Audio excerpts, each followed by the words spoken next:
start the question answer sessions. What we are doing is Swamiji and our study group members, facilitators have collected the questions. So if the questioner is here, Swamiji will take that question just because Swamiji can have a question to that person. So the first, we'll start with Kinder Life on Saturday. Is Rameshji Babu here? Rameshji. So this is the question from Rameshji, Swamiji. One of the prominent concepts that scriptures told is, I am there before I born, I will be there after death. In the previous teaching, Swamiji told that faith on something without experiencing is blind faith. And another one is, listening doesn't lead to actual knowledge. After you convict and then apply that knowledge, that experience after applying will give you the true knowledge. Obviously, once I die, I stop experiencing. How can I experience that I will be there after death and also experience the fact that I am before my birth? Without this experience, if I believe the above statement, will it be a blind belief? Hari Om. Hari Om. So question is, what is the proof that after I die, I am still there? How can I believe? It is I almost believe that so many of you people are saying it could be true. Yes. So I'm not. How to experience it while living? How can I believe if something I experience? If I don't experience, it will not be. There is Shravana, Manana, Nidhyas concept. Correct. And also you said about like unless you are experienced something, you believe that will be blind belief. Yes. I don't experience, I am there before my birth, Yes. which could be true. Yes. And I don't experience like after I death. No one else in the world says that now I'm died, I have experienced, I'm still there. That kind of thing never happened. Once Yes. I die, I cut ties with the, this environment and I don't experience anything also. So now in this world, I am in this body, how can I believe? Even if I believe somehow like by information or by convicting, there are so many proofs like derivations. If I believe, would that be the complete belief, or belief with the defect, or blind belief? Yes. See, mere belief is not an end of knowledge. True knowledge culminates in experience. Yes. So what happens when you progress in spirituality is, spirituality is all about going within. It's an inward journey. And as you start going within, from where are you going within? From the Sthula Sharira, from the external body. Slowly more and more of your life is about Sukshma Sharira, the subtle body, the thoughts. So even as you start identifying with your Sukshma Sharira, you will come to know that I have an existence other than Sthula Sharira, other than the gross physical body. Even in that journey itself, you will come to know that there is something in me which is independent of the physical body. Furthermore, as you go down, you start experiencing deep down a presence in you, an awareness in you, a state of being in you which is untouched by the external physical activity, bodily changes, bodily activities. You start experiencing it. That there is something in me which has nothing to do with the physical body. In fact, in the advanced stages of spirituality, you are rooted there. So even when the body is busy in the outer world, deep down, you intuitively know that your existence has nothing to do with this external, superficial layer. So that is when you clearly know that, I exist whether the body exists or not. It becomes your intimate, deep, intuitive experience. But for that, you have to go within. At present, that experience is not coming to us because we are at the superficial level now. We are at the body level. Constantly, our attention is outward. When your attention is outward, you will never know what is within. When your attention is outside, you will know what is outside. You will never know what is inside. To know what is inside, you have to peep within. You have to go within. And the whole of spirituality is going within. And as you start getting stabilized there, time and again when that experience, that inner experience starts coming, you start getting rooted there. And once you start getting rooted in the inner, you come to know that that inner essence is imperishable. It is immortal. That consciousness. And that has nothing to do with the physical body. Exactly like the space. Whether the table is here or not, the space is always there, isn't it? Yes. Once upon a time, the table was not there, space was there. Now the table is here, space is here. A time will come when the table will be removed, but the space will continue. Something like that. But I have further question. Like, in order to, if we have to start the journey, we have to believe on that, right? Like, Of course, everything starts with belief, faith. So- That's why Shraddha is very important. Correct. So now, most of the, I'm seeing most of the philosophies, like materialistic philosophies in this world, while I'm talking with, you have only one life. Even if I go to the doctor, so many people says that, even so many engineers say, you have one life, don't make it miserable. The life of one life is mostly like, people will do, no, my time is over, like cause for the stress, cause for the giving up, cause for the so many things. But I see a benefit of, no, I don't have one life, I will have one life. So I can continue on my, I need not give up. I need not give up on the whatever the good things, whatever the sadhana is doing. So, but I feel like having belief with this conviction, like I have understand the so many theories and so many derivations, you will be there. But having conviction and rooting my belief with this logic, would be harmful, or would does the, if I believe this way, this will have any Which way? I'm just believing The scriptural way or the worldly way? The way I believe is that anyway, having a belief, have another life, make me stress free. It doesn't do any harm in this life, in materialistic life. It will do some benefit. Yes. So with this logic, with this conviction, if I believe. Means a faith in spiritual way. Faith in, I have another life. I have more and more life. True, that is spiritual Yes, way. Yes. So this will be definitely beneficial. Okay. So you will keep on doing sadhana. Even if you could not attain the highest in this birth, doesn't matter. Whatever you have earned, it remains with you. It carries forward in the next life. So it is wonderful. Okay. Otherwise, it's always, if I don't get in this birth, I will never get. That possibility is there. But as far as spirituality is concerned, whatever evolution you have gained in this birth, it will continue in the next birth also. So that becomes an added inspiration to put forth sadhana. Okay. Right. The second question is still from, it appears to me that karma is superior than God, because even Lord Krishna doesn't escape karma, the way he departs the world. And there are many incidents that God unable to protect his devotees from karma phala, especially bad ones. Is it true? Is Lord is superior or karma is superior? His Lord is superior. So here karma means a loss, basically. Karma, karma phala. See, who is superior? The law or the lawmaker? Lawmaker has to be superior, isn't it? No doubt about it. There are umpteen examples where Bhagavan has broken the laws in order to protect his devotees.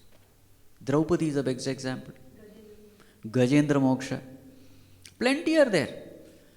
Hanumanji burning the entire Lanka, but his tail did not get burnt. He was not feeling because it is very clearly said there. That Lord who gave power for the fire to burn, how can that fire burn the devotee of the Lord? Umpteen examples are there, where Bhagavan went against all the laws in order to fulfill the wish of his will. Dhruva Loka was created, a separate world which was never ruled by anyone. Now here the question is, Bhagavan, the way he departed from the world, it appears that he is also bound by karma. First, let us understand that Bhagavan has no karma. Because what is the definition of karma? Only when you perform a deed with the identification with the body, only then karma is born. Without identification with the body, any action is not karma. Karma has a definition. So Bhagavan has no karma, first of all. Now you say that Bhagavan was helpless, he could have protected. See, in Bhagavatam it is very clearly written that Bhagavan used his body for paritranaya sadhunam vinashaya cha dushkrita. Once the purpose was over, he threw away the body. The example given is, see, suppose a lot of thorns are there under your foot. So what do? You take one thorn, remove all the thorns, and then throw away that also. Isn't it? In the same way, Bhagavan took up a form. Using Yadava Vamsha, he destroyed all the other wicked people, Kauravas, etc. And finally he came to know that this Yadava Vamsha himself, themselves, they became very arrogant. His own children, grandchildren, they became very arrogant. So then Bhagavan felt that these fellows will, create all kinds of adharma, so I should not leave them also. So then what did he do? He created fight among themselves. When all of them were killed, then Bhagavan understood, now Yudhishthira is ruling the kingdom. So paritranaya sadhunam, vinashaya cha dushkritam, dharma samsthapana is done. Now there are no more wicked people around. Now what is the purpose? So he felt now the purpose is over, so he just dropped the body. And there was some reason for his dropping the body. So everything is beautifully planned. Okay. Absolute master. Is Smriti ji Savarkar? Huh. So she has a few questions. Yes. One is, why is cremation and shraddha performed after death? Why is cremation and shraddha performed after death? Answer can vary depending upon who is asking this question. Okay. If a tamasic person is asking this question, my answer will be different. If a rajasic person is asking this question, we'll have to give another answer.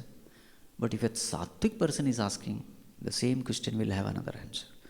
Which answer you want? All the three. Okay. So who is a tamasic person? He is a person who doesn't care for his parents, for his ancestors. Very lazy fellow. Doesn't have faith in anything. So then, to such a person, you will have to scare them. Create fear in them. See, those who don't respect the law must have the fear for the law. That's how the society works. You should create fear. So therefore we have answers that if you don't do Yasada Karma, then your family will suffer. Then these Pretatmas, they create lot of obstructions in you. Your children, your grandchildren. So many such stories are there. In Puranas you will find. That is necessary for whom? Tamasic people. Okay. Now suppose he is a Rajasic person. Rajasic person has no such problem. He has a lot of respect, love, attachment for the family members. But after departing, he feels that I should do something. I don't know in which condition they are in. He is miserable. So then we say, if you do Shraddha Karma, all this karma, the punyas, etc. will go to them. And these karmas will give them peace. And then the transition will be very smooth. So what happens? A Rajasic person is at peace. Okay, if I do this, it will go. So his mind is at peace. Now comes a Sattvic person. He is a Jitnyasu. He wants to know, actually does it?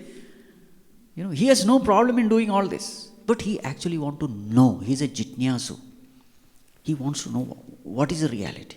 So there, the answer given is, you do your Shraddha Karma for expressing your gratitude towards your parents, towards your ancestors. Because they have taken so much of sacrifice, so much of pain. So therefore, it is my responsibility to express my gratitude towards them. Right? As far as the karma theory is concerned, it is very strict. My karma alone will decide my karma phala. You cannot transfer your karma to somebody. It is just not possible. It's a strict law of karma theory. So therefore, why are you doing Shraddha karma? It is for your own good. Because when you express your gratitude, it is an occasion for purification of mind. And such a pure mind is absolutely essential for spiritual progress. So for your own good, you are doing Shraddha karma. Not for the departed soul. Departed soul, they have done lot of karma here. What karmas they have done, that they will carry. So they need not depend on my Shraddha karma. Should be very clear. So did I answer? Perfect. Second question. What happens when we donate our organs instead of cremation? What happens when we donate our organs instead of cremation? That organ will function in somebody else's body. No. See, what happens to whom should be the question. What happens to the organs or what happens to the giver, the donor? See, this is another big misconception. Should we donate our organ or not? Because some people say, no, you should not mutilate your body, it is not good, etc.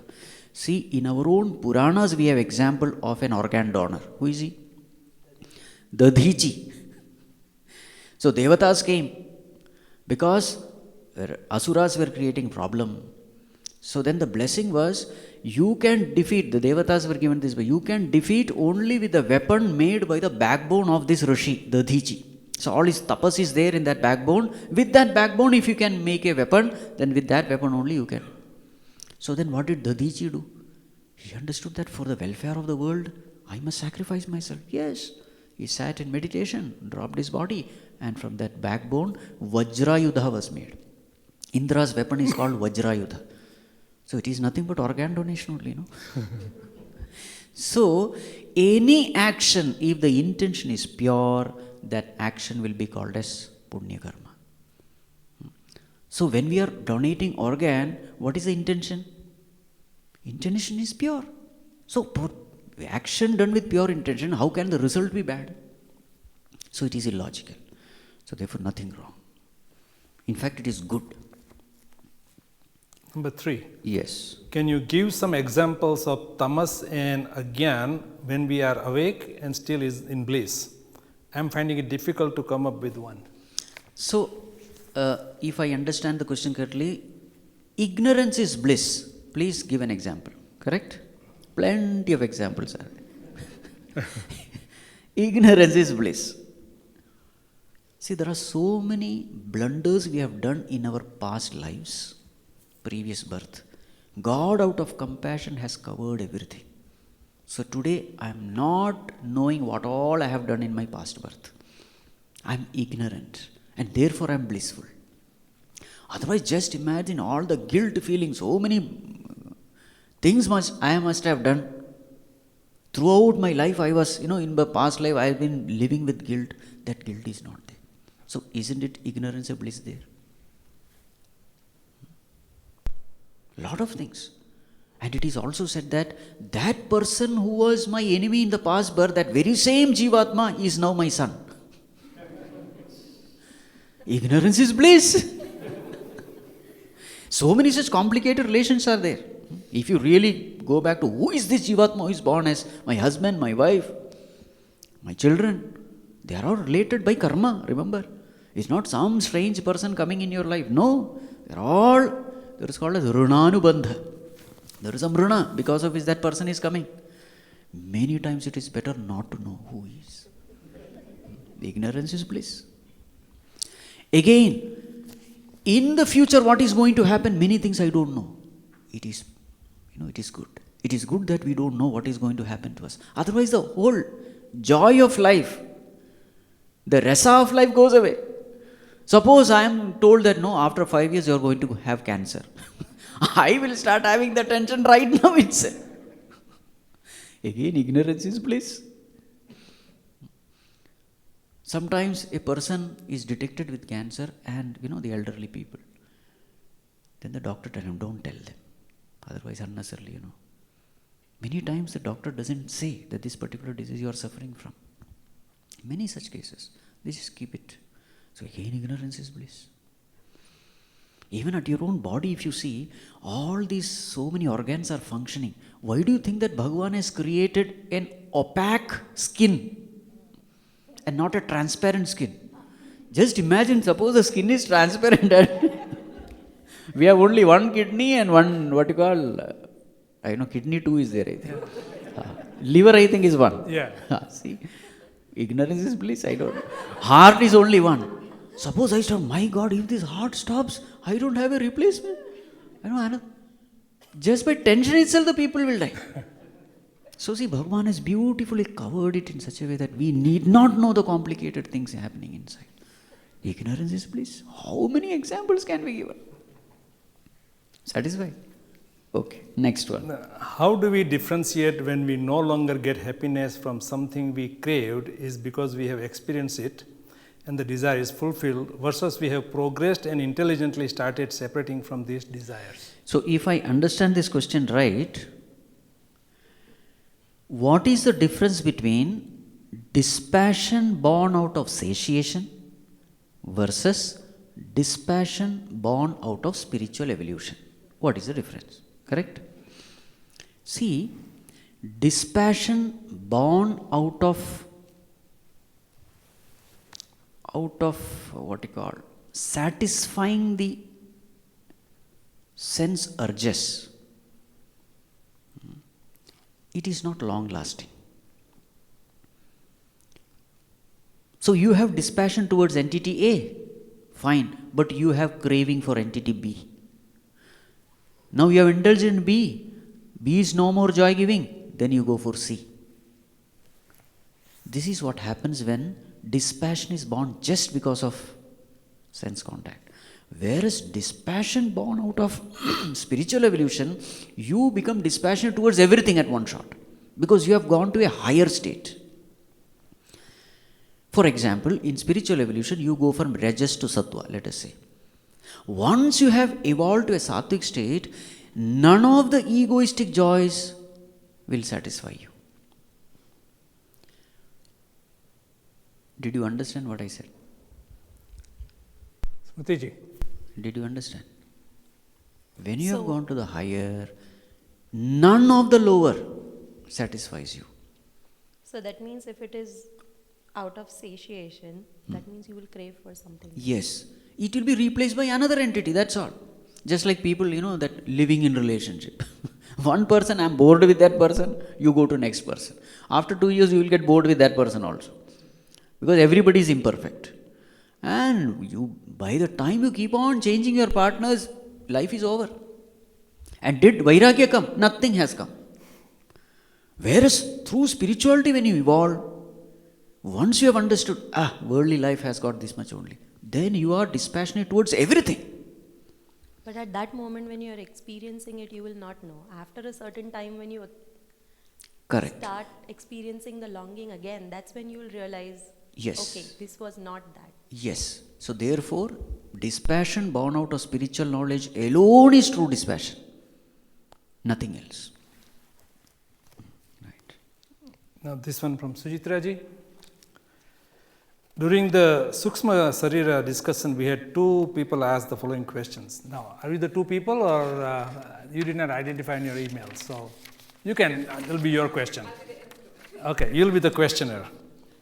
So, the following questions were raised for Satkarma Janyam.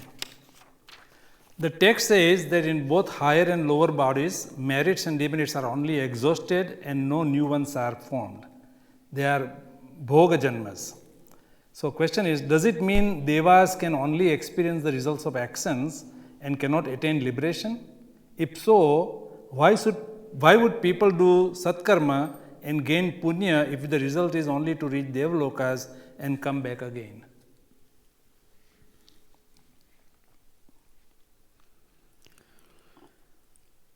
If anyway the result is perishable, why should anyone crave for that result? Correct? You see, mind has a nature. Why do we eat junk food knowing that after eating I will suffer? I know that I am going to suffer after that, but still I crave and then I eat. Why? Because when I meditate upon the joy during indulgence, the pain after indulgence, the mind is veiled. The mind becomes so occupied with the joy of indulgence that it totally forgets about the pain after indulgence. The mind gets, you see, there is something called ability to discriminate. Viveka Shakti. What is Viveka Shakti? You are able to penetrate into that situation. You are not just seeing the joy, you are seeing till end. Generally, the immature people, the spiritually unevolved people, they get stuck up in the beginning. Agre amrta upamam pariname visham. This is the fact with every pleasure. But he just sees agre amrta. Pariname visham, he is not able to think. Because his mind is so occupied with the joy of the beginning that his mind is not able to think about the pain in the end. This is exactly what happens here also. Oh my God, Devaloka I go, then I have so many pleasures. After that you have to come back. Doesn't matter, after coming back again I will do punya karma, again we will go there. You understand? In the Devaloka if you go, there is no old age, there is no disease, there is no problem. Very many problems which we have here, it is not there. It is a state of bliss. So if I can get that bliss, why not strive for it? But then very, very rare few people who are mumukshus, who say, no, I want that state permanently. After that, I kshine punya martya lokam. Is there a state which is permanent? This is the question asked by Nachiketa. Nachiketa ji Maharaj. Anyatra dharmat, anyatra dharmat, anyatra asmat krita kritat, anyatcha bhutacha bhavyacha, yo yat pashyasi tadvada. This was the question. He says, enough of going and coming. Dharma, adharma, that is punya papa. Actually his question is nothing but this. I will do punya, I go there, but after that again I come back. So dharma, adharma. And then krita, akrita. Krita is karma, akrita. Akrita means, the result which is cause and effect. Cause is karma, effect is karma phala. As a karma phala you go there, karma is limited, so karma phala is also limited, again I have to come back. Bhutacha bhavyacha. In the present I am doing karma, in the future I am going to get result. Oh Lord, is there something other than this? Can I get out of this vicious cycle? Karma, karma phala, karma, karma phala. Can I come out of it? So this was the question of Nachiketa. How to escape from this merry-go-round? You're going round and round and round and round. This was the question asked. Very rare people ask this question. Most of us, we are tempted by these pleasures only. Okay, now that, I don't know whether you are convinced. Convinced, okay. The second one is, don't devatas have the ability to discriminate and discern? Why aren't they able to attain liberation? What faculties are missing that they are unable to reach liberation? Yes. Why is it that devatas are not striving for liberation? See, necessary condition for liberation is mumukshutva, desire for liberation. And what is the necessary condition for the desire for liberation? Yes, sorrow, pain, suffering. Because liberation from what? Liberation from pain, liberation from limitation, liberation from suffering. Now, this is a world where there is no pain, no suffering. So, why should they have any kind of such desires? Unless there is a pain, there is no desire for liberation from pain. So, in such a world which is everywhere, everything is conducive, there is no old age, there is no disease, there is no death. Whatever desire is there, you can fulfill there. Why should anyone desire liberation? doesn't even come. That is why Kunti Mata says, "Oh Lord, give me suffering alone, because only then I seek you." Correct? Answered? Yes. Is Ramakrishna ji here? The question is about dream state, Swamiji. During the conversation of dream state, it is mentioned that the dreams are unfulfilled wishes of the waker or vasanas from past lives. So how do we explain the stories from Puranas where kings were foretold about temples or instructed to build temples and so on? See, they are called as visions. They are called as divine vision. Divine vision is very different from dream.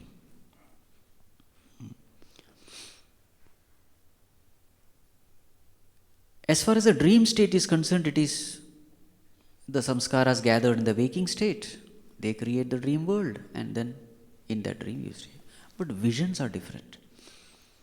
How does the vision happen? You see, we all have a mind, individual mind, but there is something called total mind. It is sometimes called as Hiranyagarbha or Mahattattva. These are all the terms used. Or Sukshma Prapancha. There is something called total mind.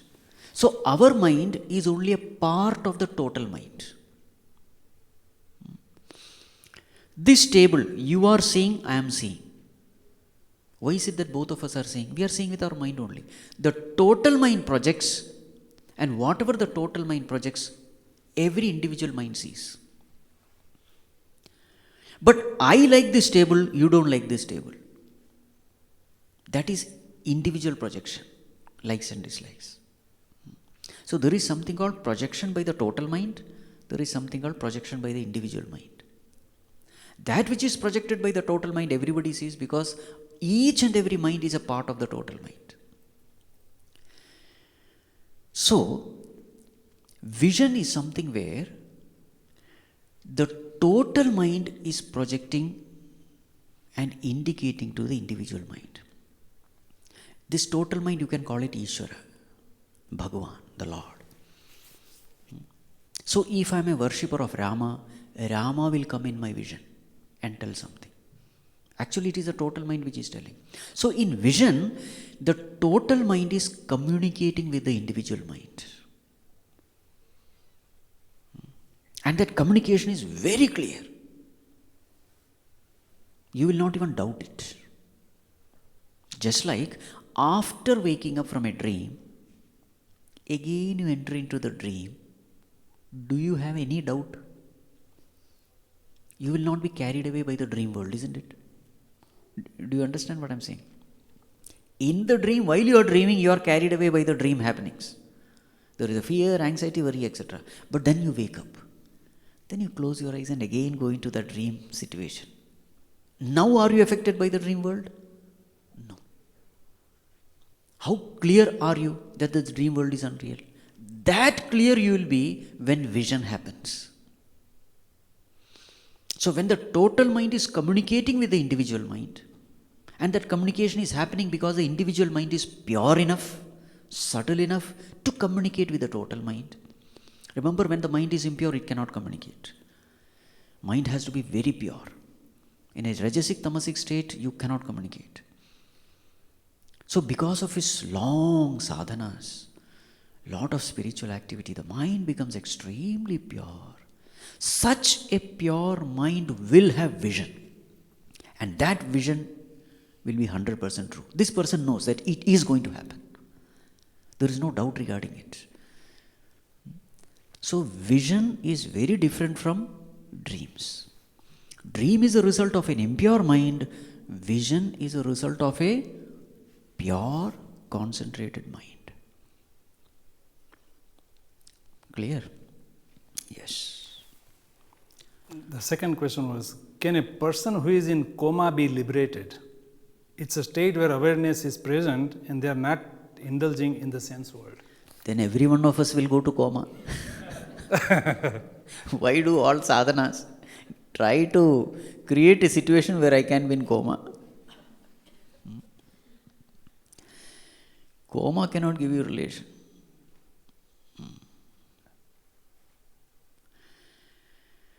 See, even if that person is in coma, his samskaras are there.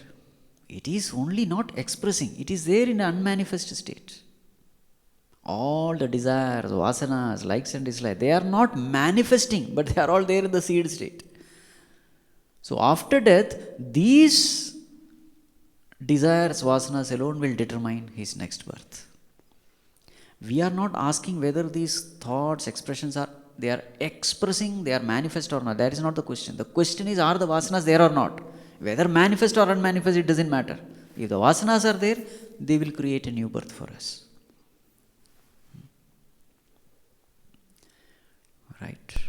Yes. So all the questions are over. Now if you have any questions, you can ask. Mahavirji. Yes. Mahavirji. Mike. Swamiji, by the way, coma question was not mine.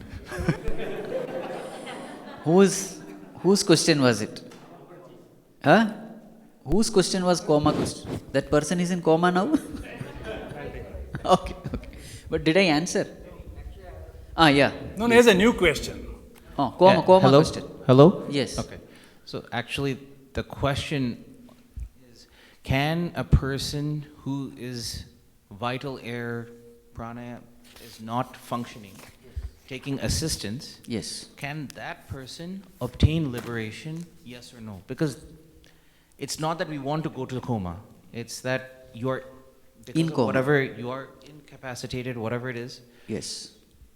Is it even worth it to keep in that state? Or because if you're not able to obtain liberation, then what's the point? Do you understand? Like, if the person cannot move ahead, then there's no point in remaining in coma. There's all these machines and everything are So the connected. question is, can we remove the life-sustaining machine? Yes. Of course, yes. Nothing wrong. Nothing wrong. Let not the dead one trouble the living ones. Okay. No, but just to continue that, because of the medical field, Rakiji can also say that, this decision has to be done before. I'd rather not have a situation for my son and daughter to make that difficult decision if I'm in that coma state. So as a medical profession, suggestion would be to have this discussion in the living will, they call it. Okay. And as emergency physician, we used to ask, when the 90-year-old man was brought in coma, does he have a, what they call DNR, do not resuscitate? So these are the decisions should be done before coma, not after coma. Okay. Because the kids can have very difficult time, what my father or mother thinking. So we have a very clear understanding with my son and daughter that in this stage, no heroic measures. So I think question is good, but the implication should be that discussions should be in the beginning.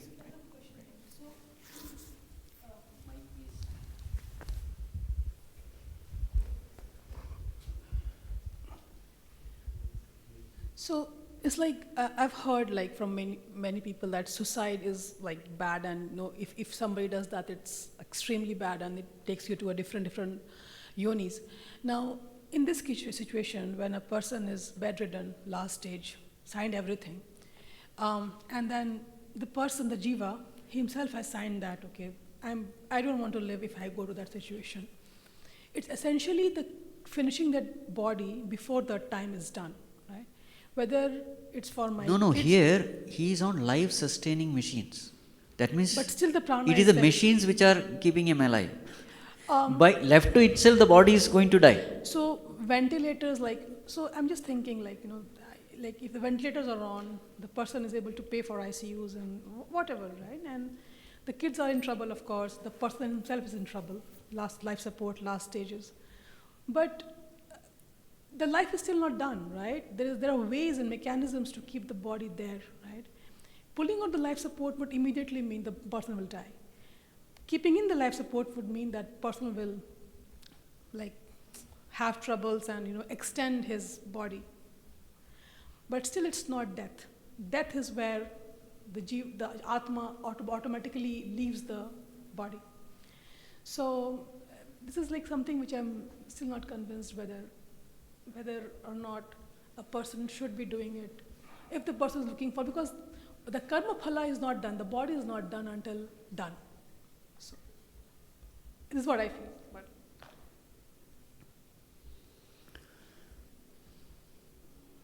See, when the scriptures were written, there were no ventilators.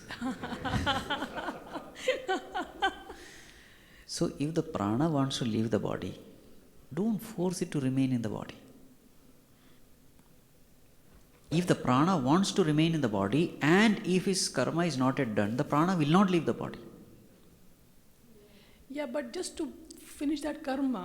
Which karma? That body has to live certain more breaths. Then even without ventilators, it will remain. Okay.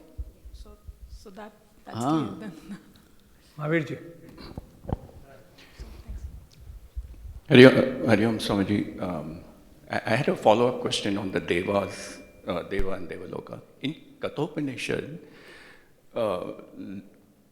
Nachiketa reaches the Devaloka, that's where he meets Lord Yama. And Lord Yama tempts him and he clears and all that. But at one time, he praises Nachiketa that he's made that selection, that he pierces that wheel of ignorance. And he wants that highest. And in that praise, one of the things he says that I myself knew that, but I still selected the lower, which is Agnihotram.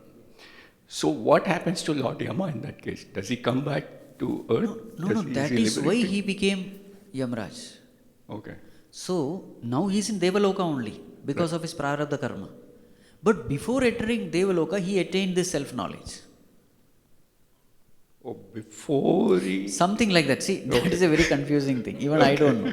Or maybe after reaching Devaloka, he gained self-knowledge. That will be a better answer. Okay. So it is possible to gain self-knowledge in We Devaloka? never say that it is impossible. Okay. But it's an exceptional case. It's an exceptional case. That is fine. It is not impossible. Right. It is possible. But it's an exceptional case. You are going to Devaloka and still you are striving for liberation. Something very rare. Is it something like, Swamiji, is like Sadhya Mukti and Krama Mukti, that you go from Devaloka to Brahmaloka?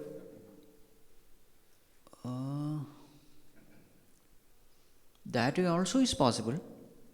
So here what has happened is he has reached that because he has done all karmas to reach Devaloka, and from Devaloka he has gained Brahma Vidya, because of which he becomes Brahma Vidyacharya. Right, but Krama Mukti is only when you go to Satyaloka and then Yes, gain knowledge. Satyaloka, right? Brahmaloka, whatever. From there, you gain knowledge and then you are liberated. But we should look for Sadhya Mukti, here and now, as Uncle used to say, here and now. And now. Yes. Right. I was just going to ask Swamiji that one of the requirements for wanting mukti is to have human birth. Wanting of? Mukti is to have human birth. So that example is truly an exception because it's Devloka, and that in order to gain mukti, it has to be done in human birth. This is a general rule, but exceptions can be there. Even in animal body, beings have attained liberation. Gajendra Moksha and what is that? Even our Ramana Maharshi, there was a cow. That cow's name was Lakshmi. Ramana Maharshi says that this cow has attained liberation. I think only 2 or 3 samadhis only Ramana Maharshi has asked people to make. One was this cow. So we really don't know. Exceptional cases are always there.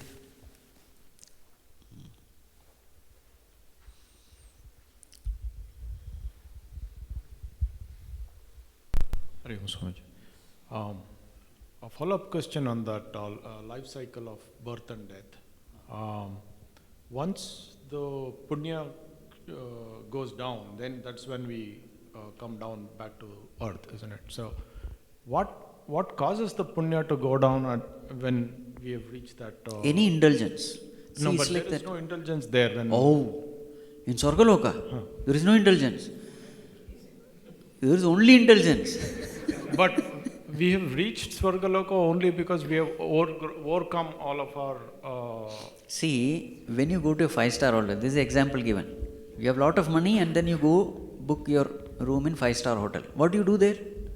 You spend your money. Everything is money. And once the money is over, you come out of that hotel. Correct? Punya is like that. So in Swargaloka, what is that currency used? Your punya. The punya which you have gained in Bhuloka, that punya becomes a currency in Swargaloka. So for every pleasure you have to pay. And every time you pay, your bank balance reduces. No, but the point is, I've reached there only after having overcome all the desires and Which desire? You have reached there because you have done some punya karma here. Because of the punya karma, you have reached there. You have earned sampat. It's a wealth which you earn through your punya karma. You have earned the wealth of, Devi sampat, whatever.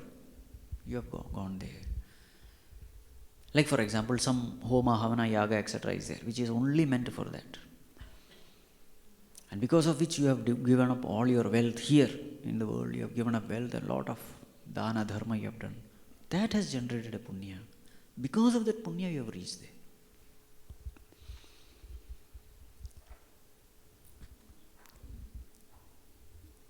So the desire for Swargaloka was there. Yeah. That was the desire. So it was not desireless. So the desire for Swargaloka is different from the desire for moksha. Of course. Of course. In fact, all our scriptures, they criticize desire for Swargaloka. Especially the Vedantic, Upanishadic portions.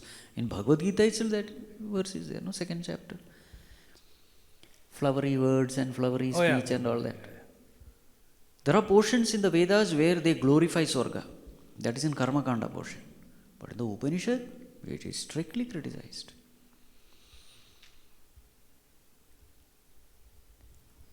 Swamiji. One more question, yes.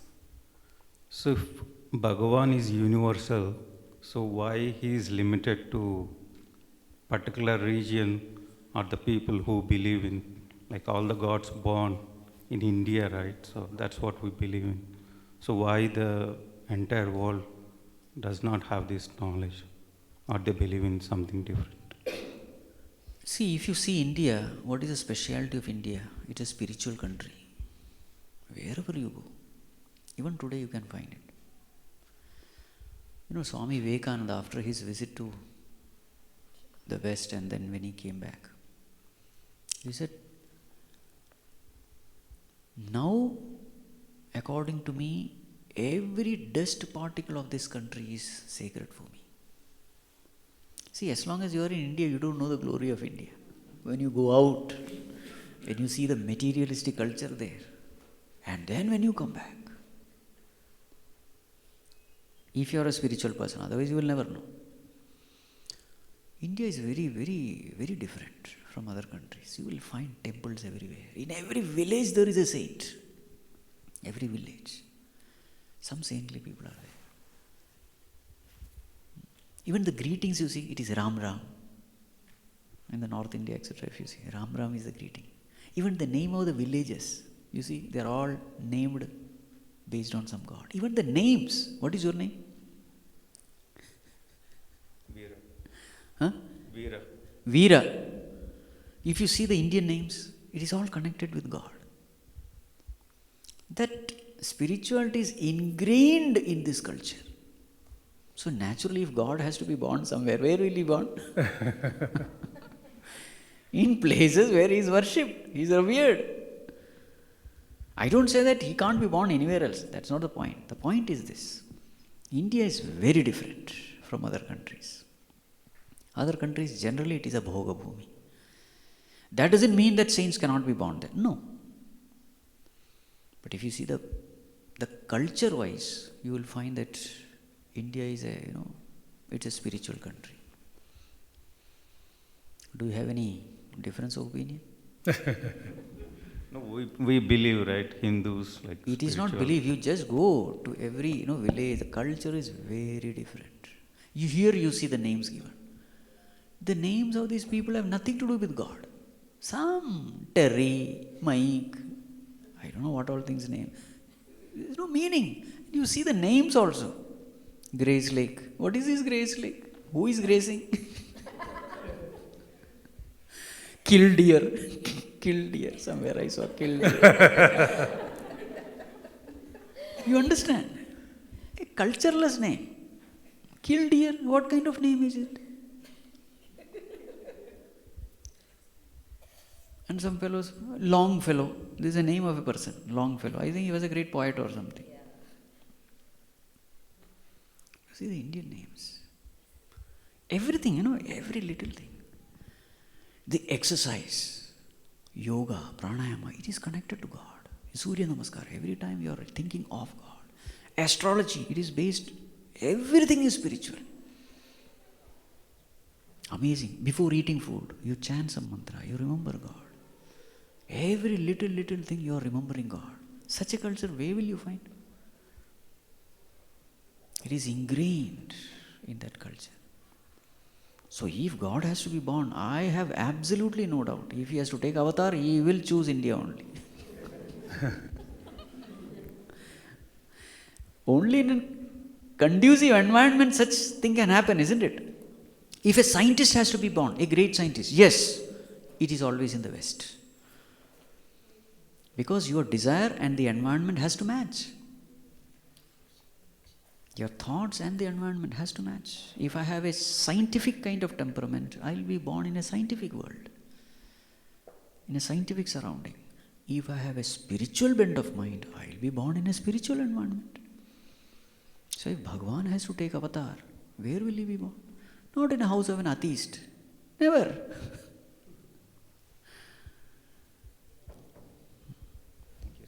Thank you, sir. Right. Concluding statement. Yes. Om Sarve Bhavantu Sukhinah Sarve Santu Niramayah Sarve Bhadrani Pashyantu Ma Kaschid Dukkha Bhag Bhavet Asato Ma Sadgamaya Tamaso Ma Jyotirgamaya Mrityorma Amritam Gamaya Om Purnamadah Purnamidam Purnat Purnamudachyate Purnasya Purnamadaya Purnamevavashityate Om Shanti Shanti Shanti Harihi Om Shri Gurubhyo Namaha Harihi Om. By the way, tomorrow we have another different set of questions. So those who are free tomorrow, you are most welcome. Right. Hari Om.